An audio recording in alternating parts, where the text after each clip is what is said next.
Over the past few years, I've come to realise something. I've got a tendency to unintentionally challenge myself, such as making a 10 HP account on old school RuneScape, spending 20,000 hours on Blade & Soul, which is an NCSoft game, and being born in Britain. This time, however, I wanted to challenge myself intentionally by posing the question, can you complete Zenless Zone Zero with only level 1 characters? Ah. Right. No, you can't. Thanks for watching. If this did interest you, please leave a like, subscribe, maybe. Okay, but for real, we're gonna need to change the goalposts, not even 1 minute into the video. Can you beat Zenless Zone Zero without leveling a character past 1? Hopefully this time that works. But now it's about time that we set out some ground rules as to how this challenge is going to work. Starting off, I may not level any agent past level 1. On the off chance that I accidentally do level something to level 2, I may not use that agent for the rest of the challenge. Forced trial agent missions do not count as a disqualification. The challenge is considered completed when I complete all main story missions, which is about up to 2.1 at the time of recording this. Now, as you can probably imagine, a level 1 challenge doesn't really have much challenge in the level 1 missions. So I won't be showing every single mission, but I will be showing things that I believe is essential to sort of the challenge and how everything sort of went down. I've got a free temple. Surely I'd just get me Abby. Fuck it. If I wait too long, I'll think too much about nothing. Maybe we get something good? Oh. Right. I will also add in that I did little to no research for this, because I felt like it would be a bit more fun to not have any idea how this is going to play out. My initial plan was just to roll for Miyabi, because initially my thought process was Miyabi is broken, so surely in this challenge she's also broken. But things changed a bit, because not even 2 hours into the story, I started to notice these encounters are taking a fair amount of time. And reminder that this is basically just trash mob still, and I've had to fast forward this enough that you can hardly understand what's going on. These are level 20, and to reiterate, these fights are taking so long that these missions are taking about 20 minutes each. And the levels are only going to go up from here. So I'm starting to believe that I may have bit off more than I can chew, as they say. But overall, it actually wasn't that difficult yet. It had become more of a challenge of tediousness than it had been actual difficulty. As a matter of fact, I hadn't died yet, but that would change soon. I'm dying. Help me. This was the first time I'd ever come into contact with the revive system in Zenless Zone Zero. And this was also the first part where I actually began to feel like this trivialized the entire challenge. When you revive in Zenless Zone Zero, all 3 of your party members are brought back to full health. You can do this 99 times. And there's no way that you'd die 99 times in a story mission, right? Right?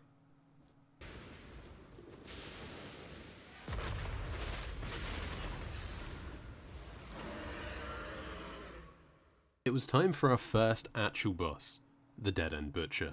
And I'm sorry to say, but I actually kind of face rolled it. With the new sort of revelation that I had 99 revives, I kind of realised that I could basically do anything and I'm still going to kill this boss, so it went a bit like this.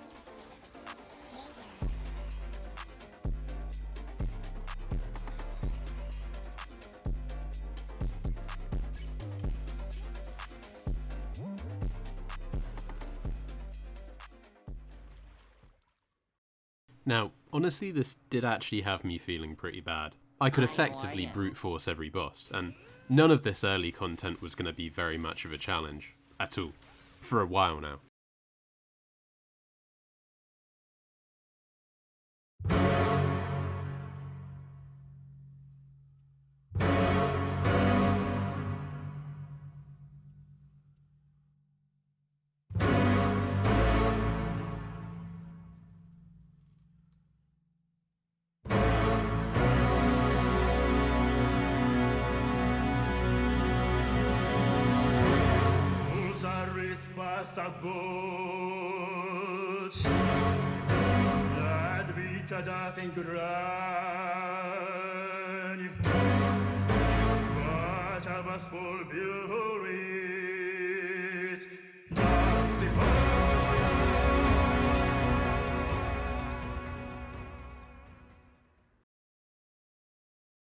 Hollow Zero was where things started to get interesting, and extremely tedious. For those of you that aren't entirely familiar with Hollow Zero, it functions as a roguelike, with multiple gear options and Resonium, which are buffs for your characters. In regular gameplay, you can make yourself incredibly overpowered through the use of these. Furthermore, no run will ever be the exact same. However, with this level 1 challenge, I don't do any damage, and not a lot of the buffs from Hollow Zero make any difference to that. The real issue is the fact that Hollow Zero consists of a gauntlet of many bosses and encounters. Depending on the difficulty selected, this could span for 2 to 3 floors, with the final encounter for each floor being a main boss. However, the big issue is that if your character dies or takes significant damage at any point in the run, you'll have to continue with that until the run is finished. And currently, in this run, I was getting very familiar with how the signal lost screen looks. But after a lot of trial and error, and without boring you with what the dog was doing, I'd managed to make it to the final area of this commission. Being an early game quest, it only allows you to go 1 floor in this Hollow Zero. So after this first exposure to Miyabi's aura farming tendencies, it was on to the last stage, thankfully. Just kidding, I actually completely forgot that there was even more hype moments to be done. Which you can't skip through, which, you know, not that I'm complaining, but... It was now time to get back to the real gameplay.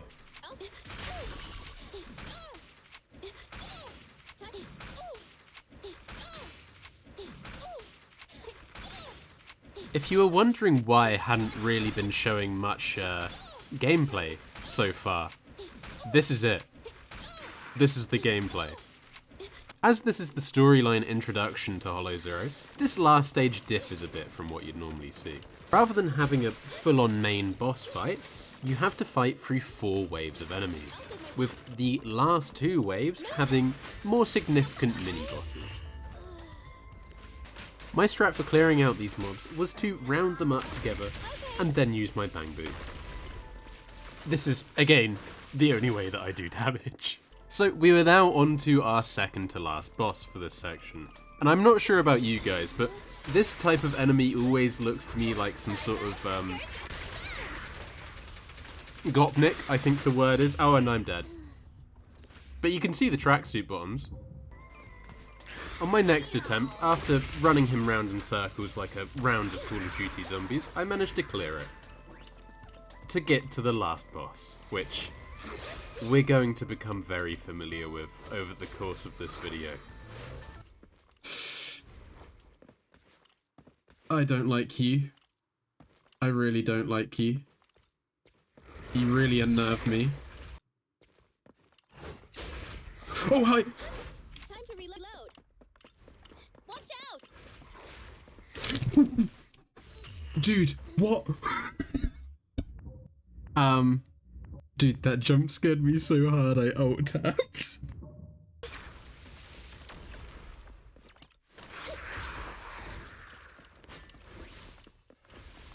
Okay.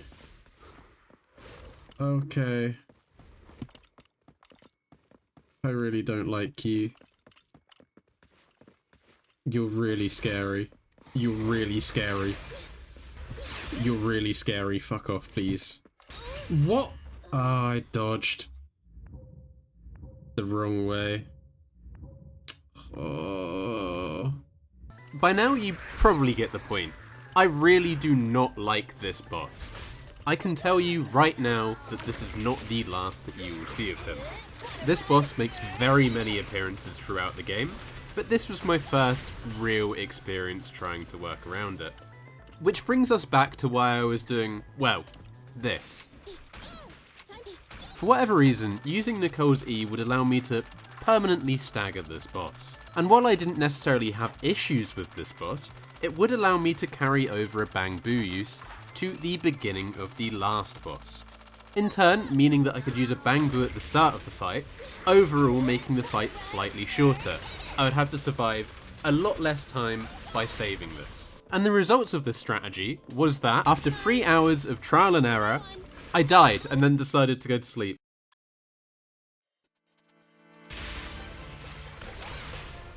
The next day, I decided it was time to lock in.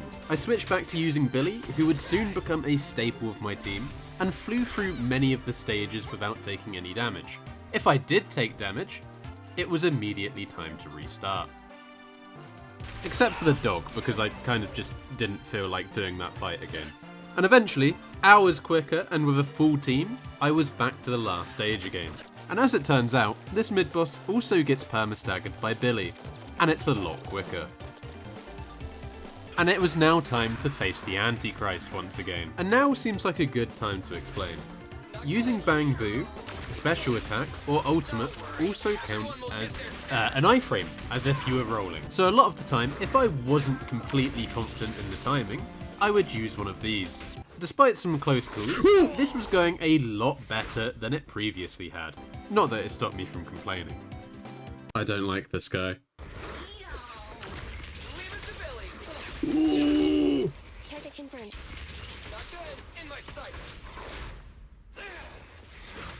Oh, that is just unfair.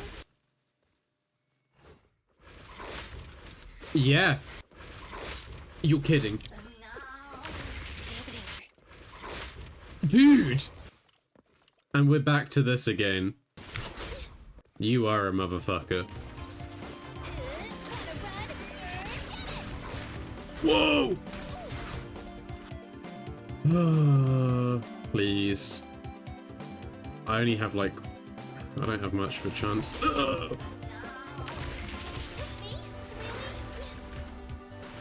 Yes! Thank fuck! Oh, finally. Dude, that was so stupidly close though. That is a long time. Wait, 20 minutes? I think that was 20 minutes just in that last section though. So after around a combined total of about 5 hours, we were done with the Hollow Zero commission. The first of them. At the time, I was not aware of this. I mean, at least that's done. That was the first, like, actual wall that we've had. And it's only gonna get harder. Which is, hold up. No. No!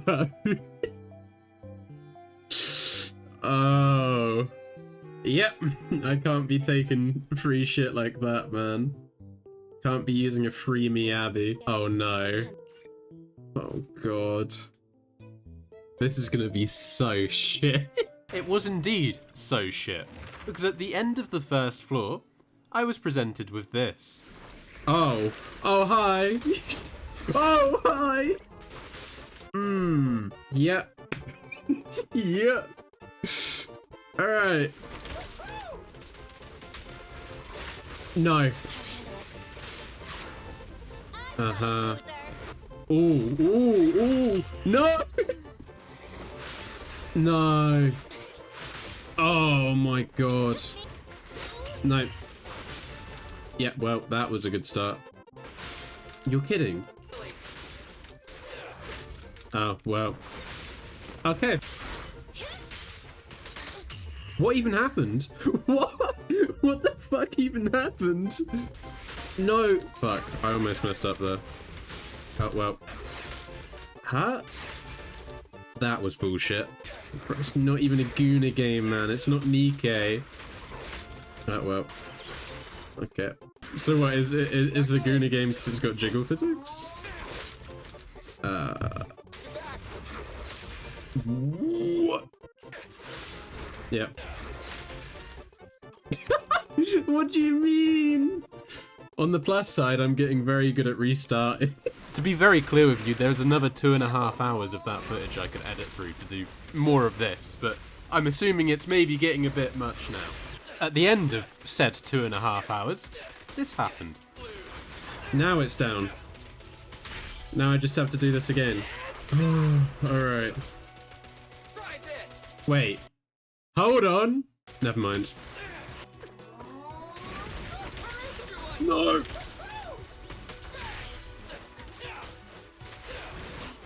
Holy fuck, I would have been dead. No.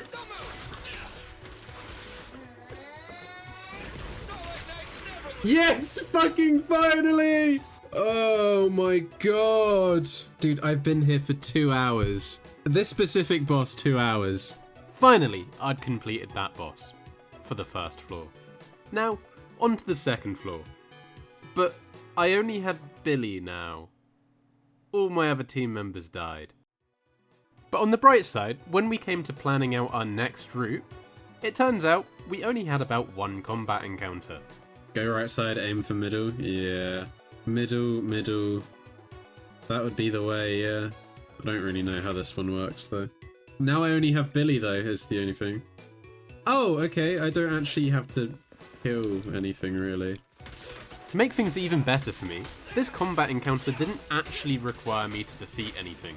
Even if I ran out of time, I'd just get rewarded by the amount of enemies that I killed. It was a free pass. I don't think I killed any of them. Ah, yep. Then we go and counter here. Yeah, I mean, I couldn't kill a single one. Oh! Oh! Oh! Not the encounter I wanted.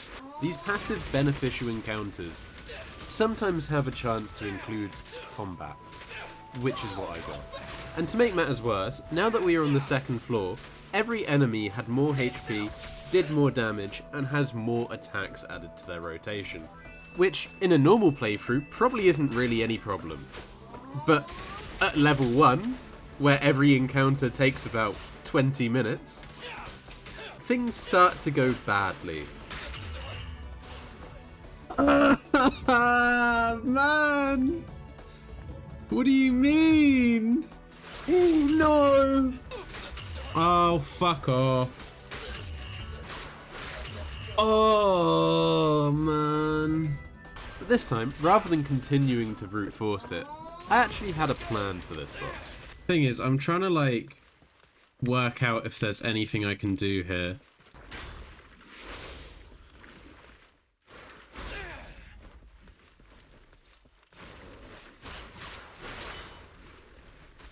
If I can somehow get him in here.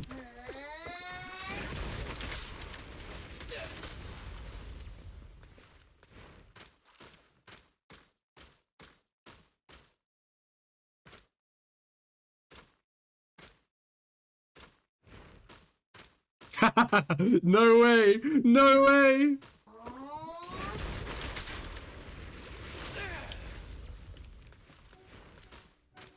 I actually did it! I actually did it! I knew there was something here, man! But I think I have to, like, try stay here. Oh, there we go. I knew that it would get stuck through here. Because it couldn't walk through there. So I just needed to find a way to, like... Oh. Uh-oh. Okay, never mind, we're still good. So I needed it to, like, charge past the part that it can't get, like, walk through. Right? Wait, I can just... Oh, I could have been doing this. Oh! Yeah, okay. I flew too close to the sun. We're back! No, we're not! That didn't even hit me. Okay, but we can do that though. So this time I'd actually come up with a technique to keep the boss trapped. It was far from perfect though, because the boss could eventually let itself out. And for something that would take 20 to 30 minutes to kill, I needed this to be perfect.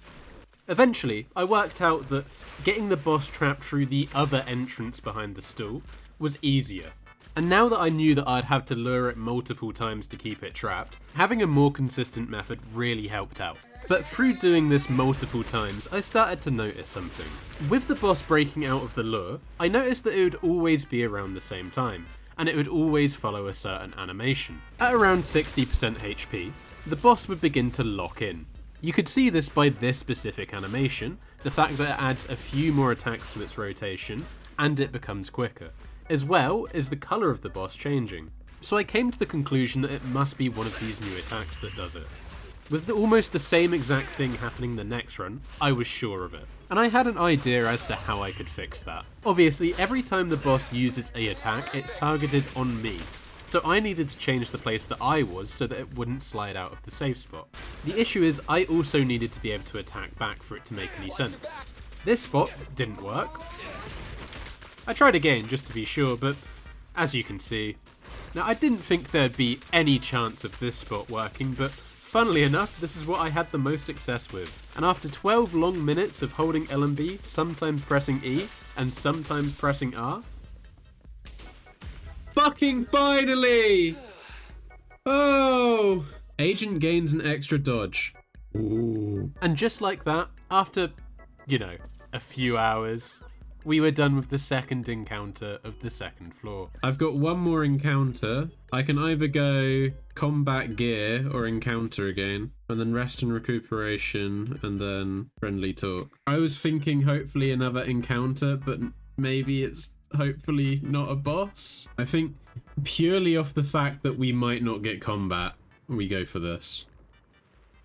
Is this good? Try me, bitch. I don't know what this is. Is this good?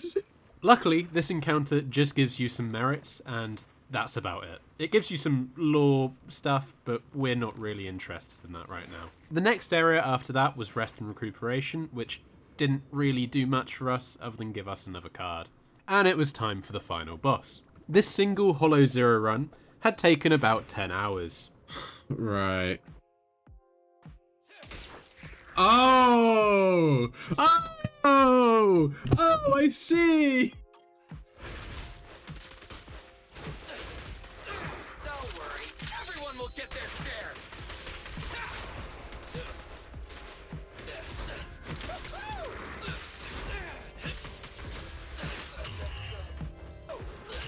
Yeah. I'm not sure. It's my turn. It's my turn. It's my turn. It's my turn.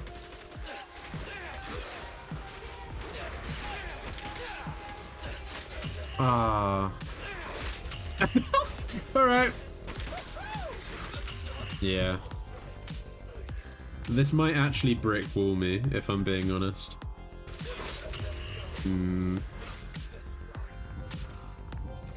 I genuinely don't know if this is possible.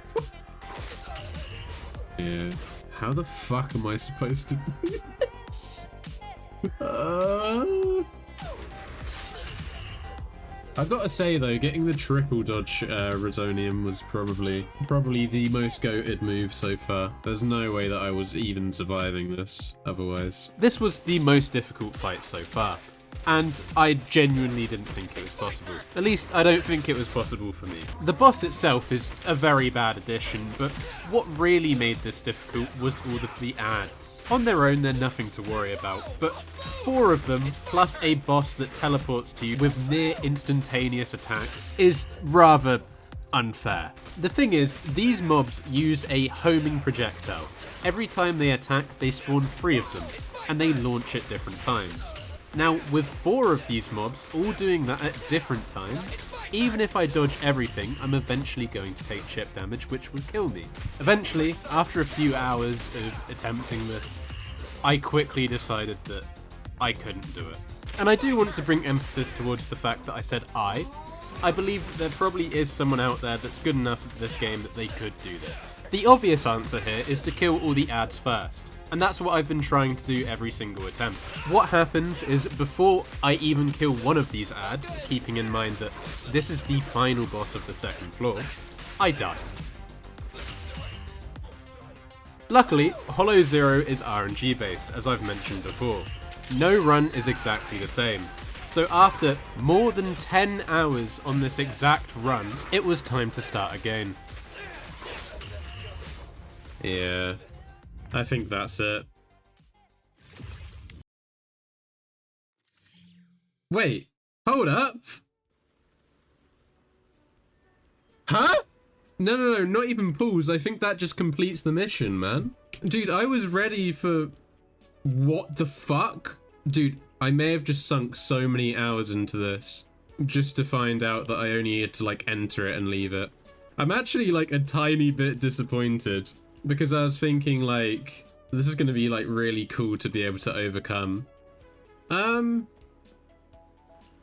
a little bit miffed now. I mean, that's a massive time save to not have to do that. I again want to bring attention to the fact that I said 10 plus hours. The more vigilant of you may actually know what happened here. I only ever needed to start the Hollow Zero commission. This cost me 14 hours. But after all this is said and done, we are now a quarter of the way through the story. Not even that, actually. That's being generous. But what we'd unlocked by doing this commission had led me to a method in which I'm only using 2 characters. Despite my original plans to make this just one video, you'll have to wait until next episode to see what happened. If you liked any of this and would like to catch some live streams, you can do so at LTTV, and I want to thank you for watching. I'll try promise that the next video's out within the year. I have a very, very bad upload schedule, I know.